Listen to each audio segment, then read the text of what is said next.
ciidanka xoogga dalka Soomaaliya ayaa saakay waxa ay la wareegeen magaalada Guriceel ee xarunta gobolka Galgaduud.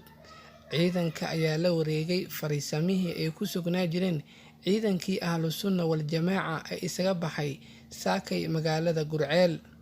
Ka bixitaanka ciidamada Ahlus Sunna wal Jamaaca deegaanka Guriceel ayaan la sheegi karin waxa ka dambeeya, iyadoo saakay lagu arkay xarumihii Ahlus Sunna ciidamo ka tirsan dowladda Soomaaliya oo ku sugan. Dadweyne badan ayaa isugu soo baxay laamiyada ayagoo muujinaya dareenka ay u qabaan ciidanka dowladda Soomaaliya, ayagoo sheegay in ay u baahan yihiin dowladda.